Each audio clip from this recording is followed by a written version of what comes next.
Hey, once again, it's Martial Secrets time. I'm Kris Wilder. I'm still without my frequent co-host, Lawrence Kane, because, well, as you know, I'm on the road at the Mark Animal McYoung barbecue and grabbing some absolutely fantastic interviews from a deep, deep well of martial arts knowledge, and a lot of it really applied. That's where we come to you, Terry. I got Terry Trahan with me here, and Terry's going to be talking about his art, how he's applied it. Not only that, his applied self-defense, because I think, you're one of only two people that are authorized to teach Mark stuff? Yes, one or two. There's me and John Hannigan. Right. And your root art, though, what would you say it is? Penchak Silat. Okay. For those of us who aren't familiar with Silat, what are you talking about? It's an Indonesian martial art, wide variety of styles of it. I've trained a few different styles and kind of mixed it, which is kind of how it's done anyway. It's mostly empty hand and knife. We use, foot traps instead of kicking in most of it. Very centered around moving your body around the opponent and getting to advantageous positions where you can take advantage of what they're doing. Then you can, drop them. Right. Yeah, okay. All right. You also grew up in Colorado, but you didn't meet Mark in Colorado. No, it's kind of a funny story how I met Mark. I was probably about 13 years old, maybe. You hit the road at 13, huh? Yeah. And I was a fairly large kid, so I was into the hard rock scene, and I would try to get into all these bars to see these bands. Okay, so I got to ask you, what were you listening to? Guns N' Roses, LA Guns. Started with Motley Crue. I was kind of around. So you were doing that whole strip thing, the Whiskey Go-Go, the whole strip thing. Yes. Met up with a bunch of the bands before they got famous, and so I just thought I was you got a top name of the drop here. So favorite one still Tracy Guns.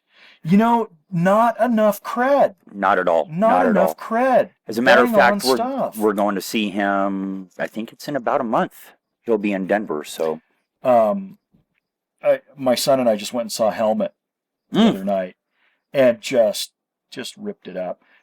Do I get any street cred with you that I've seen Motorhead 7 times? That's good. That's good. Right. Cool. A little heavy for me, but I'm more into the melodic kind of fun party music. But, Well, for a guy who I would say was into the hair metal scene, you're going with the clean shave. Once the hair leaves, if it can't be good, it can be gone. Okay, well, that's a good policy. All right, so anyway, you're knocking around. You're really seriously on the strip during this whole thing, and you're 13, 14 years old. Right. Man, that's a pretty cool. I tried to get into a bar where he was bouncing, and he wouldn't. Mark, I got to. It's radio. So Mark, where Mark was bouncing. Through the room, yeah. And I thought I was big stuff, and Mark told me I couldn't be in there, so I threw a tantrum, and he taught me the error of my ways. And there's where the relationship began. No, actually, the relationship began when somebody came to me and goes, "Do you know a guy named Trickster? He's gunning for you." Okay, all right. Yeah. So the relationship began when somebody came up to you and you said, I want to repeat this right. Do you know a guy named Trickster? Because he's gunning for you. Was that your street name? Yeah. Was Trickster? Yeah. And so you decided that you're gonna throw down, huh? I needed revenge. I was a little egotistical at the time. All right. Do we have a conclusion to that story? Actually, no. I had found out who he was and ended up going back home. And then he came out with his books, because this was just before the books came out, the first one. And I know him. Didn't say it that cleanly, but I know who he is. And so I started reading the books and kind of fell in love with the ideas and the principles and theories. And I think we exchanged a couple letters. No, at a gun show in Colorado. That's right. Oh, you guys hooked up at a gun show? Yeah, he was working a booth at a gun show, and I had to go pick up some more throwaway knives, and he was working the booth, and a friend of mine said, "That guy Animal who you have his books is over there," and I was like, "Oh, yes." And we ended up hitting it off, and he came, sat down, we started talking. Yeah. How many years ago was that? That was about 15, 16 years ago. About right. Wow. That's 96 actually it was. When we started talking to each other, that didn't involve 4, 6, or 8 letter words. Yeah. And somebody leaving.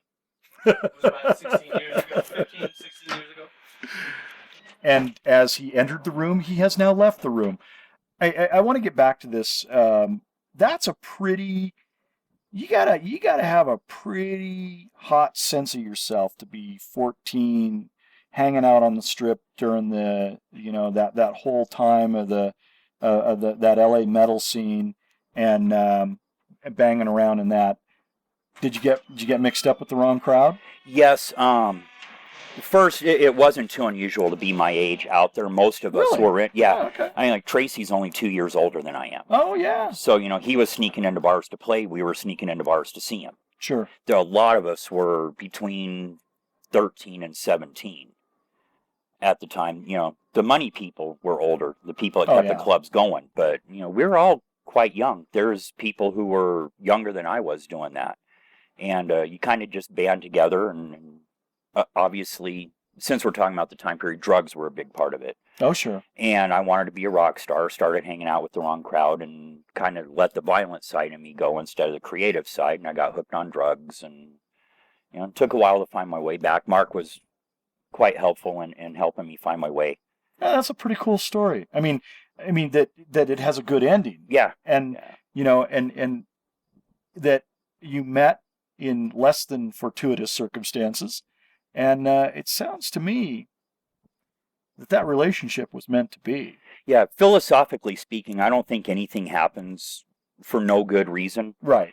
It might not be a good reason for you, but you might learn a good lesson from it. Yeah. And Mark was actually one of the first times I got my butt handed to me in a fight. Yeah. And it was a whole different level. And so that kind of inspired me to start looking and start seeking out different ways to take care of that kind of, to take care of myself physically, because I'm not a large adult, but I was a very large child. I haven't grown since maybe my mid-teens at all. So you were probably pulling off an older kid. Yes. That's how I kind of got through everything. And so where Colorado Springs was a fairly small town at the time. And I could pretty much just roll through people. I never had to worry about it. Right. I did wrestling and some boxing and stuff, so I thought I knew enough. And it was the meeting with Mark that actually opened up that end of it for me as well. So you got into bouncing. Did you get into bouncing because of Mark? You got into bouncing because it was the easiest job for you, or how'd you go about that? I mean, how do you go to bouncing school? There is no bouncing school. The reason why I got into it was I was young, and there were naked women, alcohol, and loud music.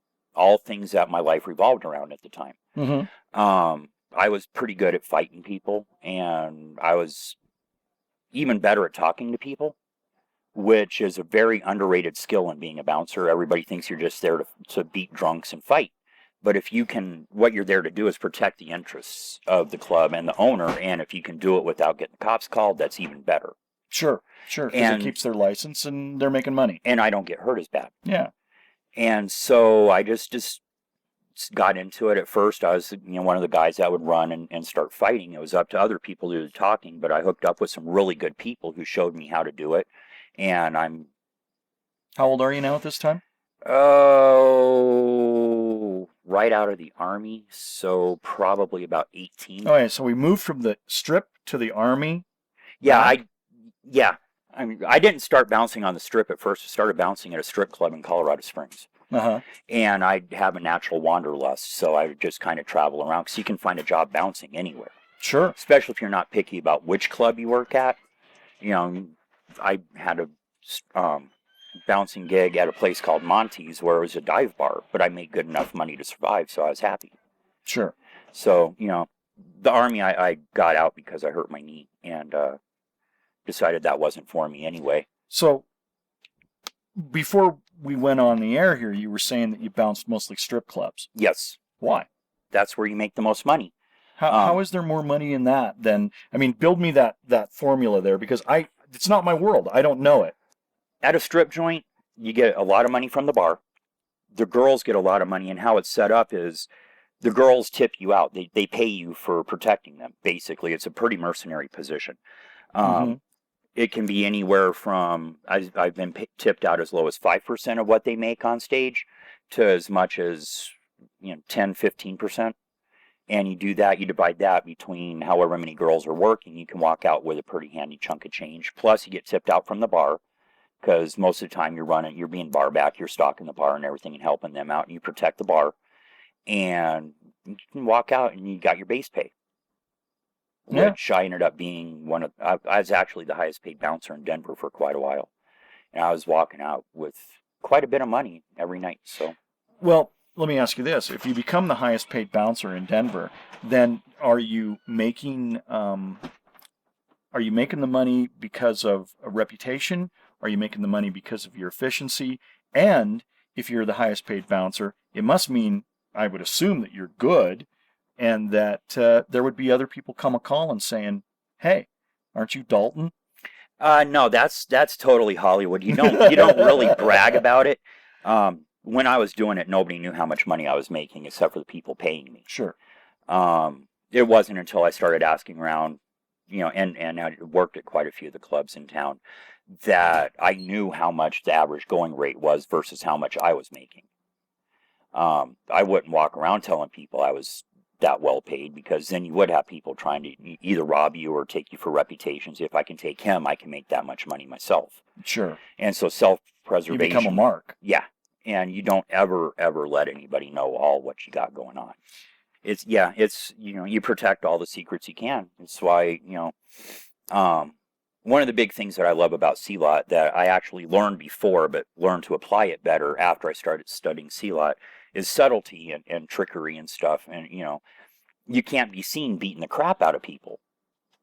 No. Because as a bouncer, you don't have any extra license to fight anybody than the average person does. It's not like you're a police officer or anything. Yeah, there's no gradation in there. You're still a civilian. Right. Yeah. I mean, sometimes some leeway is cut. Sometimes it works against you.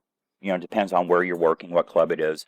The club I was working at when I hooked up with Mark finally after all those years, and it's where I met my wife. She was a bartender, had a pretty bad reputation. So she was working as a bartender in the place you got hired? Yes. Okay. It's actually the last bar I worked at. It was a landing strip in Commerce City. She's working, keeping the bar. You're working the door or the floor, whatever that might be. And then you got the talent, or however you want to. Is there a delineation in there? Is there a self-selection that goes on psychologically? That it's kind of like, well, this is the band, or these are the girls, and I'm not part of that. Or how does that work out for you? It's more cliquish. It's more club. Like when you first get into it, you're just partying all the time. There's alcohol, drugs, everything flows freely. After a while, especially if you're like smart and into preserving yourself, you start realizing there's a lot of bad games going on, and things you don't want to be a part of. So you start separating yourself mostly. Short-termers, it's mostly why they're short-term. They burn themselves out. Yeah. Once you realize that you just can't keep going like this, and, the fourth or fifth time you wake up with both a hangover and contusions, concussions, and broken bones, you realize, if you want to stick around, it's not going to work real well.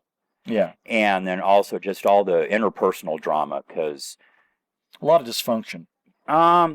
That's said a lot, and yes, there is some. I don't think there's any more than any other aspect of life, because since I left that, I've become a lot more, I'm a lot more professional. I work in an office and all that kind of stuff now. It just comes out different. Well, now, when you say there's, I've become more professional, I don't want to differ with you on this, but if you're good at what you do, whether it's being a bouncer or being a potter, if you're getting paid for it, it means you got a certain level of skill and you're professional. Now, there's gradations within that, of course. What I mean by professional is the way I interact and the way I behave. Oh, okay. I clean my language up quite a bit. I don't drink on the job anymore. Mm-hmm. Stuff like that. I work in a more professional environment, but I still see the same dysfunctions. But you carry yourself in a more professional manner as well. Okay. Which the people I work with would laugh, but... Well, it's all about perspective, isn't it? Well, I want to get back to that dysfunction thing, because I kind of threw that out there, and you kind of slapped it down and said, I don't think that it's a matter of more dysfunction, because you have an eye that can see this. Then would I say that the environment allows the dysfunction to run unrestricted? That would be a good way to put it.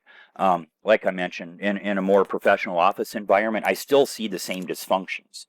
When you're in like the bar environment or, working clubs, stuff like that, people are more open. There's a lot more honesty about it.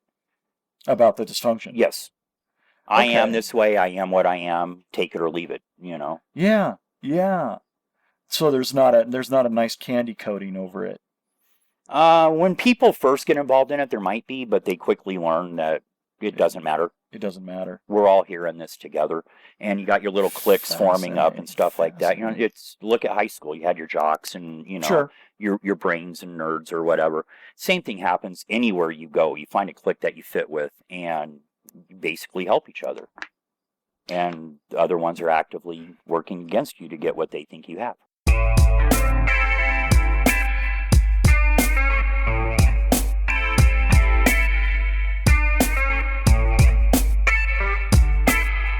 How did you prep for your, like when you were working the strip clubs, how did your day prep go?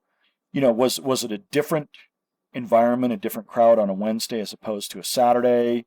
What time did you show up? I mean, did you know what you were dealing with in regard to the crowds? I mean, was it that, there's a new shipment in town and there's people are going to be hopped up? I mean, where was that level? How did it work for you?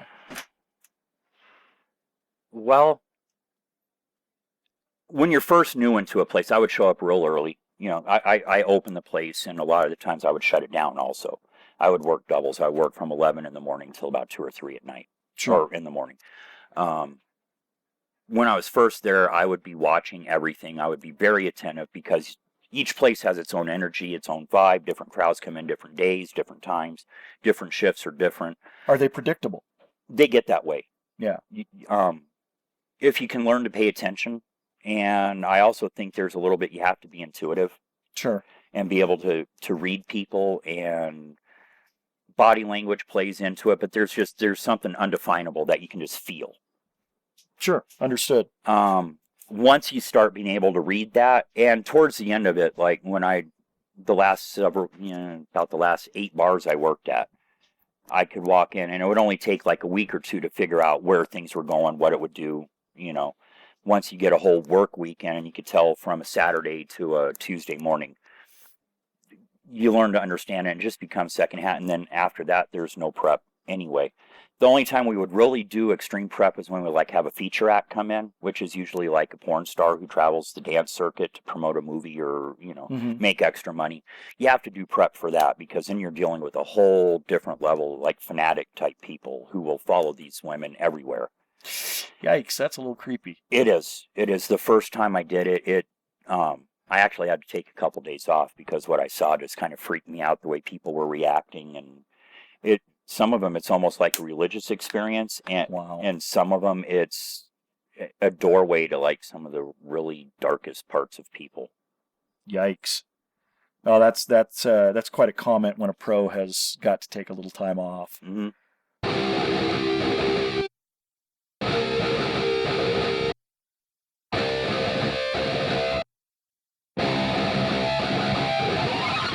What's the biggest tell for trouble? What's the one thing that it's like the most basic rudimentary thing when you see somebody walking through the door, it's like that you just drew attention and I am gonna, what is that attention? You made my list. I'm gonna be watching you. It goes back to something I mentioned earlier. It helps to be intuitive about things. Mm-hmm. There's just a certain way somebody walks or a certain energy that they throw out. Because I've had it from people that would obviously look the part, like bikers and stuff, but sure. I've also had that same ping on my radar from people in suits who you wouldn't think would do anything. Or actually, the worst one that comes to mind as an example was a little old guy who was a truck driver. But he just threw off that not only am I competent in violence, but I'm wanting to commit violence kind of vibe. A competency and a desire, yikes. Yeah. There's a lot of people in that world that are competent at it, even if they can't explain it, even if they can't show you what they do, they're very competent at what they do. Even if it's only a 1 or 2 move maneuver that wins it for them every time. When there's a post-sports interview whether it's boxing is always a great example, but it could be football too. And, they stick the mic in front of him and they say, what were you thinking when you made that catch? What were you thinking when you had him in the corner? And, they don't come with a very eloquent statement.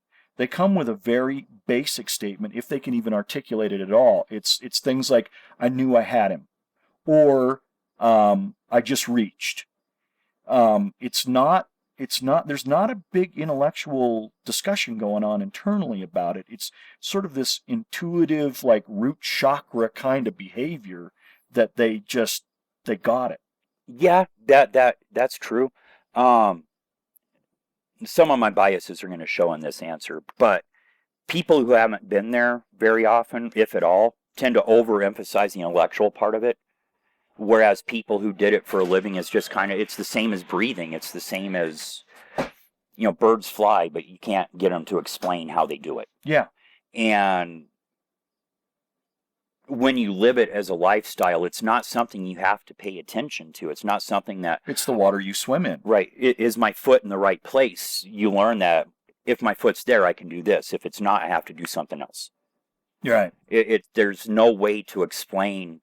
One of the things I used to use when I would interview bouncers, when I got to the point where I was like hiring them. Yeah, right. And ask them to describe fights. Do they show up with a written? Not generally. Okay, no. all right. No, usually you just walk in and say, "You looking to hire anybody?" Well, what are you good at? And then you explain. But I would ask them to describe their fights for me, and the more detail a person had about a fight they were in, the less likely it was true, and I was not hiring them. Sure. Unless I was overridden by an owner. That case, they wouldn't last 2 or 3 days because they would generally run off during an altercation or leave their partner alone or whatever. So the intellectualization part of it comes after, once you're trying to figure out, how did I do this? And it usually comes, for me, it came after I kind of retired from that lifestyle. And I moved into working with Mark and trying to teach people. And I would realize that I would move different than everybody else. And so I would try to figure out why. What am I doing? Mark worked with me on a lot on the mechanics. By doing this, I generate this kind of force. By moving my hip the other way, I generate another kind of force. So there's not a whole lot of time for intellectualization of it. No, it's go time. And, I've always thought about that. And you've really kind of underscored it, that the more they have to intellectualize about it, the less likely it was. And that's really not who I want anyway for this job. Well, and not just that, but it also shows an inability to look deeper inside themselves. Because when you don't know what's going on, your mind will make up details to fill in the gaps. Oh, okay. All right, sure. So if I threw this bottle at your face, yeah, right, you would move out of the way. Your mind would make up, because you're not going to register seeing the bottle coming if I do it quick enough. No. But you're going to notice what's going on and you're going to move. Then your mind would fill in that he threw a bottle at me. But people being people also will start filling in why it happened. Why did he throw the bottle at me? And then, not you in particular, but if someone's weaker of ego, then they have to start making up, well, I did this, and this. I blocked it out of the way and move. Yeah. No, I know. Weaker of ego. That is a fascinating way to put it, because I've heard people speak of, oh, you can't have ego, or you large ego, but you said weaker of ego. And because my theory is this, is that if you don't have any ego, you die. I wholeheartedly agree with that. Ego is what separates me from thinking on the table in front of me. Yeah. It's what makes me me. Ego is important. Ego is my identity. Ego is sometimes what I fight for. But if you're weak of ego, it's kind of a counterintuitive way to put it, because it means your ego is stronger than what you can control. Right, you can't ride it. Right. What donkey is riding you? Yeah. If you're strong of ego, that means you have it in its proper place. And you can use it for what it's meant to be. And it's not I don't think anybody's ever reached enlightenment where they control it all the time. Yeah. But there are signs and tells of how much it's riding somebody. Yeah, and I found myself where, and now we're going to use this term now, weak of ego, where I've actually had to go back and, I recount how that all ramped up what happened during and what was the resolution to it. And I mean, I'll audit these moments, and they can be the simplest thing. I mean, it may not have been, a full-on throwdown, because it just doesn't happen to me every day. Thank goodness, because I'm not in that environment. But there are those moments, and I mean, it can be dealing with a bank teller, Right. And I'll still walk away from that and go, that could have been done more efficiently and a little bit better if I had. And usually, it does come down to that weakness of ego. The biggest self-defense advice I usually try to give people is you're in control of whether or not you have to fight. And usually it's based off of your attitude, which is a direct outgrowth of your ego. If you feel weak in yourself, you project strength, which usually comes across more as, try to keep this PG, I'm more of a pain in the butt. I'm going to be arrogant. I'm going to be abrasive to show people that I'm not scared, that I'm strong. Whereas if you're confident in yourself and you just project what you have to, this is me, this is who I am, this is what I'm doing, generally things flow by you because you're secure in yourself, you're secure in your surroundings, you're secure with your people, and it just works.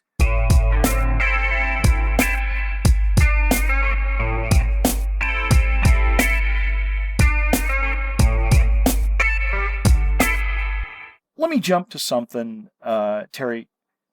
How can you describe the maturation of your ego today as opposed to what it was the day you lit out for Hollywood? I was very insecure. I was very just into what affected me, what everything was about me. Everything was selfish. Everything was, and without getting into like a whole autobiography kind of thing, there's a lot of bad stuff that happened in my life. Sure. And instead of working on it, I kind of internalized it, which made everything turn in. Okay, yeah. So then you change.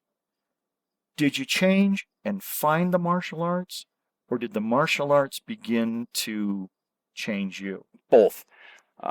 It's a weird journey. Barry Eisler wrote about it on his website because he interviewed me for background on one of his characters in a book. And what the moment of change for me was two things, and they were separated by a couple of years. My daughter was born. That made me start looking at things that there is more than me. Yeah. There is, and I knew there was, but it makes it more real for you. Sure. And that's when I started, the stupid things that everybody takes for granted. I was taking better care of myself, And I always had an interest in martial arts, and I would train here, this or that, with people. And I started looking at the other stuff that was going on with that, and it started helping me see that I can be more. Yeah. But I didn't leave the lifestyle I was in, so it was just like a sub-note to my life at that point in time. The second big thing, and the one that had a very dramatic effect, is I met my wife. Like I said, she was a bartender at the bar I was at, and realizing that I had something so good and something that I wanted to aspire to led me to looking into ways to improve myself no matter what. And that's actually around the same time I met up with Mark, was when I met him. I had met my wife. We hadn't started dating or anything yet, but we were very good friends. Mm-hmm. And I met with Mark, and I started training with him. He's the first real serious training I ever had. Everything else was work out with a bunch of different people who did a bunch of different stuff for a short set of classes here or there. Mark started working with me on it, and he started working with me with the mental aspects of it, and that mixed with meeting my wife and then getting serious with her. Led to actually a moment where I froze and froze in the middle of an altercation. I realized I can't do this anymore. An epiphany. Yeah. I stayed on after that for a while, and it involved a guy pulling a gun and just kind of nastiness. But I was done. And I realized at that point that one of the reasons I had become a bouncer, I made a glib statement earlier. That's where the money is, and there's naked women and alcohol at that and stuff. one level, sure. That's where I was at the time. I realized after a while that I was doing it to project actually how tough I was. Mm-hmm. And I was proving something. If not to anybody else, I was trying to prove something to myself every day I went in there.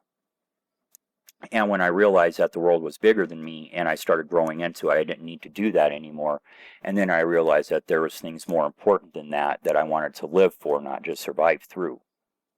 Live for, not just survive through. That's a huge delineation. Yeah, it is. In a short interview, it's hard to go into everything that makes that. Yeah. Not only was I a bouncer, there's a lot of sub-legal activity there, Sure. that you get involved in or of, or, whatever. And you can survive through anything. Human beings survive being stranded in the Sahara or actually living and making a society in the Sahara Desert. That's surviving through. Right. When you realize that there's more than you or just your little group or your drugs or your alcohol or whatever, you start living for things. Mm-hmm. I live for going out with my wife to brunch or going shopping together. Even if we don't buy anything, it's just time together. We go out and look at stuff or whatever. That's what I live for. I live for teaching my students that I have. There's a saying by Skichi Taguchi, and he used to have it on his dojo wall, and it said, "A student gives his teacher his spare time. A teacher gives his student his life." So I can't help but think that when you're working with your students, you're bringing forth this life experience for them too, just because they're in proximity to you. And yeah, we're not going to do that movement because it doesn't work. Well, how do you know? I know. I do. I have really good people. One of my top student has a wide variety of real life experience and training also. He's been training with me since like 2005 or 2006, so he's a good filter to go through with that. Yeah. But yeah, I teach certain movements and I tell them straight out the gate that there's no practical applicability to this. This is for, flexibility or because it's fun, because you can't discount the fun parts of training. Yeah, fun's fun. But when it gets right down to it and we amp it up a little bit, we start paring it down and I make them ask questions. I make them try to figure things out. I make them wonder. And then we work at it from there. We make a riddle out of it and then we figure out the answer. Beautiful. Terry, I know that you've got to go. You're actually going to go see some friends. Yes. And I think that's really cool that you value your friends to say, I can do this, but I got to cut it a little bit short because I got to go do this. I like that. And I have to tell you, too, in this interview, there were at least 10 places where we could have dove down and spent the better part of the afternoon going into it. And I always like to sit with martial artists who have a real epistemology. They know what they think and they know why they think it. And that's really cool, my friend. Thank you very much. I really appreciate you being on the show. Again, folks, if you didn't listen to the show, there would really be no reason for doing this. Really appreciate you listening. Hope you find value in it. Terry, I want to thank you again for being here. I just think the world of what you had to say. Thanks so much for being here. And to all you listeners out there, be well. Nice work. Hi, this is Kris Wilder from Martial Secrets. Martial Secrets is free, but it's not costless. So tell your friends about Martial Secrets. Your good words are the best endorsement we can have. Also, if you like what you hear, buy one of our books, buy one of our DVDs. We think they're pretty good, and we think you'll find value in them too. As always, we appreciate you listening and your support. You can find us pretty quickly by just going to Amazon.com, typing in Lawrence Kane or Kris Wilder, and you can find all of our books and DVDs there. Thanks for listening, and be well.